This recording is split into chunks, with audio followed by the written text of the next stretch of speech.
लोकसभा चुनाव हो रहा है और हर एक पार्टी एक दूसरे के ऊपर कुछ न कुछ नए नए आरोप लगाते जा रहे हैं। लेकिन ये आरोप जो है कुछ नया है। जिस वैक्सीन को लगाने के लिए लोग लाइन में खड़े रहते थे और लगाने के बाद गवर्नमेंट का शुक्रिया अदा करते थे, आज उसी गवर्नमेंट को लेकर जो ट्विटर पे ट्रेंड चला रहे थे कि #अरेस्ट मोदी। जिस तरह से आजकल के सोशल मीडिया के जमाना में कोई भी चीज वायरल हो जाता है तुरंत, चाहे वो कितना ही क्रिंज हो, कितना ही फालतू हो, उसी तरह से कुछ दिनों से एक न्यूज जो है बहुत ज्यादा वायरल हो रहा है कि जिसने भी कोविशील्ड लिया है उसको एक बीमारी होने वाली है जो कि टीटीएस है, जिसके कारण खून का थक्का बन जाता है और लोगों की मौत हो जाती है। तो ये क्या सिर्फ पॉलिटिकल ड्रामा है या फिर इसमें कुछ सच्चाई भी है, इसके बारे में आज की इस वीडियो हम जानने वाले हैं। तो मेरे साथ बने रहिएगा। नमस्कार दोस्तों, मेरा नाम सुमित और मेरे चैनल पे आपका स्वागत है।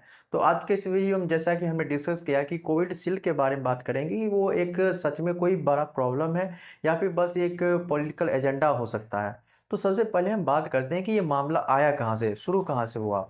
अप्रैल 2021 में जेमी स्कॉट नामक एक ब्रिटिश आदमी ने कोविड वैक्सीन लगवाया था और उसके बाद कोविड वैक्सीन लगवाने के बाद उसके शरीर में ब्लड क्लॉट्स मतलब खून के थक्के बनने लगे और उसके दिमाग में भी थोड़े थोड़े इंटरनल ब्लीडिंग होने लगी। इसके बाद उनकी पत्नी ने ब्रिटिश कोर्ट में जाकर एस्ट्राजेनेका के खिलाफ पहला केस दर्ज करवाया और इसके बाद बहुत सारे लोगों ने भी इसी तरह से इसके खिलाफ केस दर्ज करवाया, जिसके बाद उस पर जाँच होने शुरू हुई। अब आप सोच रहे होंगे कि एस्ट्राजेनेका क्या है। तो एस्ट्राजेनेका वही कंपनी है जो कि ऑक्सफोर्ड यूनिवर्सिटी के साथ मिलकर कोविशील्ड वैक्सीन बनाई थी। अब कोविशील्ड वैक्सीन जो बनाया गया था वो इंडिया में भी बनाया गया था। तो एस्ट्राजेनेका के इसी फॉर्मूले का यूज कर सीरम इंस्टीट्यूट ऑफ इंडिया ने भी कोविशील्ड बनवाया था और कोविशील्ड का जो वो वैक्सीन जो था वो भारत में 175 करोड़ वैक्सीन लगाया गया था। तो यहाँ तक तो सब कुछ ठीक था और इस बात को हुए लगभग 2-2.5 साल भी हो गए। फिर अब लोगों में इसको लेकर इतना चिंता क्यों बढ़ रहा है। तो एस्ट्राजेनेका जिसके खिलाफ यूके कोर्ट में केस चल रहा था उसने यह बात एडमिट कर लिया है कि इसके साइड इफेक्ट रूप में जो वैक्सीन कोविशील्ड है उसके साइड इफेक्ट के रूप में टीटीएस होने के रेयर चांसेस हैं। तो साइड इफेक्ट तो उस समय भी देखने को मिल रहा था जब वैक्सीन लोग ले रहे थे, उस समय थोड़ा सर्दी बुखार या फिर उल्टी ये वगैरह ये सब तो देखने को मिल रहा था।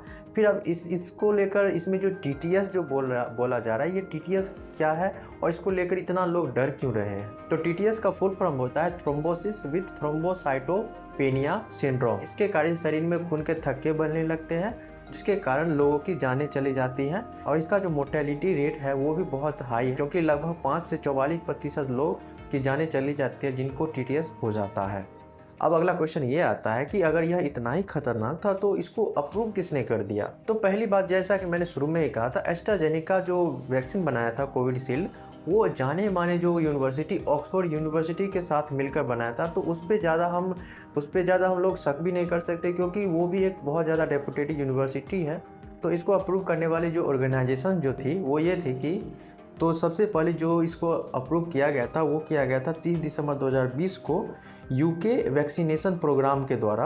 और उसके बाद जो अप्रूव किया गया था medicine and health care products regulatory, जो कि यूके की ही एक संस्था है, ऑर्गेनाइजेशन है। उसके बाद इसको जो अप्रूव किया गया था यूरोपियन मेडिसिन एजेंसी EMA के द्वारा। और इसके बाद इसको जो अप्रूव किया गया था Australian therapeutic goods and administration. उसके बाद WHO ने भी इसको अप्रूव किया था फॉर इमरजेंसी यूज और इसको एडल्ट्स के लिए भी इसको अप्रूव किया गया था। उसके बाद 30 जनवरी 2021 को वियतनामीज मिनिस्ट्री ऑफ हेल्थ के द्वारा भी इसको अप्रूव किया गया था। 10 फरवरी 2021 को साउथ कोरिया के द्वारा अप्रूव किया गया था।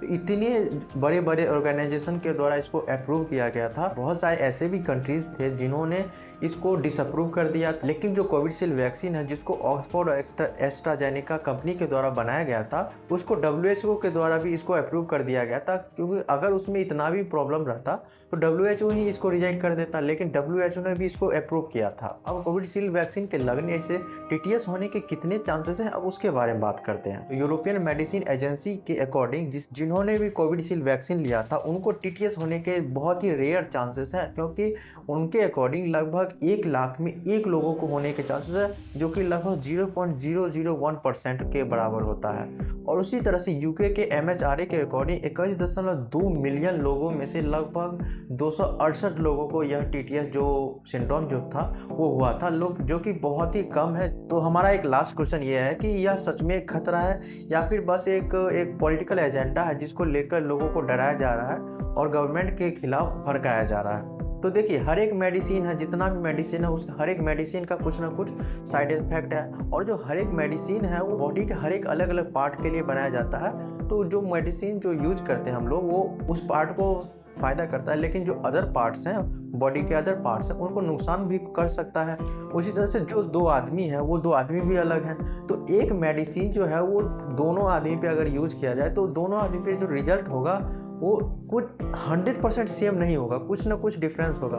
तो इतने इतने लाखों करोड़ों लोगों को जो वो मेडिसिन दिया गया, जो वैक्सीन दिया गया, ज़रूरी नहीं है कि हर एक लोगों को वो सेम काम करे, लेकिन जितना भी उस समय हमारे पास कोई और ऑप्शन भी नहीं था, लोग किसी भी तरह चाहते थे कि वो वैक्सीन लग जाए, और उस वक्त वो चीज़ हमारे लिए बहुत ज़्यादा फ़ायदेमंद थी, इसलिए लोग उसे ले भी रहे थे। तो मेरे अकॉर्डिंग फालतू की न्यूज़ से दूर रहें, और जो चीज़ सही चीज़ है उस चीज़ को आप एक बार क्रॉस चेक करें, क्योंकि चुनाव का माहौल है और हर एक लोग अपना ही फ़ायदा सोच रहे हैं। तो आई होप आपको यह वीडियो अच्छा लगा होगा और इन्फॉर्मेटिव लगा होगा। अगर अच्छा लगा, इन्फॉर्मेटिव लगा तो लाइक शेयर सब्सक्राइब जरूर कर दीजिएगा। मिलते हैं नेक्स्ट वीडियो में, तब तक के लिए आपने जो यह कीमती वक्त दिया उसके लिए बहुत ज़्यादा धन्यवाद।